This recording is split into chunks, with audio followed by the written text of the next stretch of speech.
Welcome, ladies, to week 2 of Freedom in Boundaries. Have you ever felt resistance to creating boundaries in your own life? I'll bet you probably have, because I think we all have.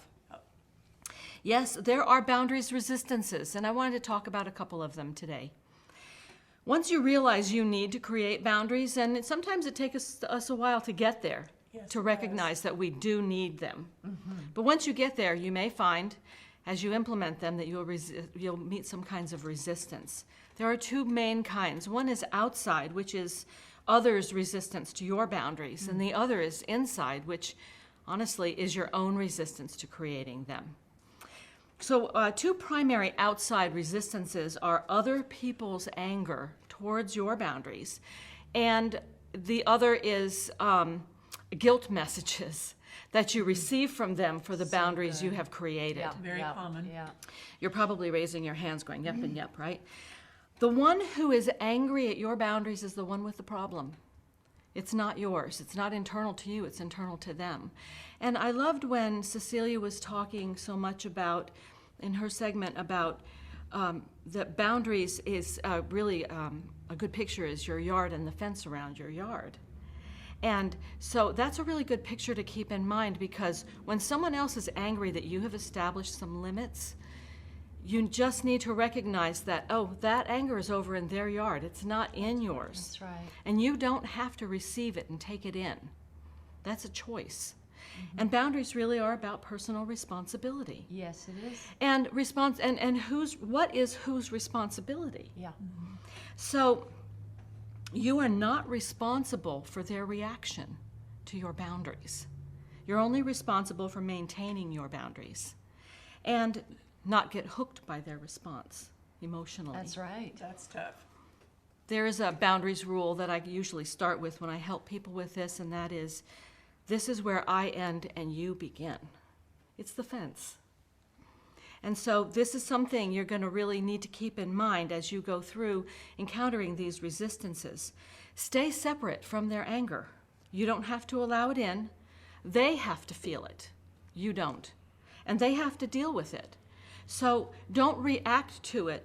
Pull back and let them feel it and struggle with it and give them space to do so. Yeah, that's Good. good. Yeah. You are free from it. You may want to rescue them from their anger. Don't do it. If you do, you will be doing that over and over again. That's exactly right. Intriguingly, Proverbs 19:19 addresses this. A hot-tempered person, this is the Passion Translation, a hot-tempered person must pay the penalty. Rescue them, and you will have to do it again. Yep. Wow. That's There's right. nothing new under the sun. Truly. You can detach from their feelings, and I know how powerful another person's anger can feel. Yeah. Yes. But you can detach from their feelings, and especially as you keep that image in your mind, that this is your yard and that's theirs, and you have a fence line between them. So in detaching from their feelings, you can do it in a healthy way by realizing their feelings are their responsibility. Don't violate your own boundary by rescuing them, or, I was guilty of this, by trying to make them feel better. Yeah. Yeah. Rely on your support system to help you stick to your resolve. Important. Very. There are situations you may need to lovingly establish some physical distance, especially if this is someone you live with or are in very close proximity to a relationship with. And that distance will help you to resist the urge to give in, because when you're first establishing boundaries and you're meeting with resistance, you really feel reactive, Yeah. I think, to their anger or their response. But you aren't responsible for their response. You're only responsible for you maintaining the boundaries you have established. So you can say something like, I know you're upset. I will go into another room and we can talk about this when we're both feeling calm, and address it again later when they've had an opportunity to process it. That's right. Yeah. You could also say, I know this change is uncomfortable for you, but I think we can both find a way to manage this. Good. What this does is it gives them the message that you aren't overstepping your own boundary, but a new way of moving forward is possible. An important boundaries rule, again, is this is where I end and you begin. Maintaining your boundaries actually is good for them because most people haven't been taught to respect other people's limits. Right. And it will help them to learn to respect others. And honestly, most people will adapt and learn to create their own boundaries in the process. You'll be modeling it for the people in your life in a way they've never seen you do before. And some people won't accept your boundaries, and you will have to be prepared to let them go. But the truth is, if you won't overstep your boundary, they will either adapt or they will go away. Guilt messages. Oh, guilt messages are anger in disguise. The purpose of a guilt message is to make you feel guilty about your choices. This way, they don't have to deal with their uncomfortable feelings about the limits that you have placed, that what you will and will not do for them. So what can you do when you encounter guilt messages? Once you state your boundary and are met with their guilt messages, empathize with their feelings about your boundaries without taking on their feelings. They're trying not to deal with their emotions, so make it about their underlying feelings. You can say something like, "It seems you're disappointed with the decision I've made. How can I help you adjust to it?" That's Good. really good. Paula. You're not giving in. You're helping them identify what they're feeling. Yeah. And you're not taking on the guilt message and internalizing it. Another way to protect your heart from guilt messages is to do what Jesus said. Let your yes be yes and your no be no. He did not qualify that, and you don't need to either. There's no reason to give an excuse or apologize for your yes or your no.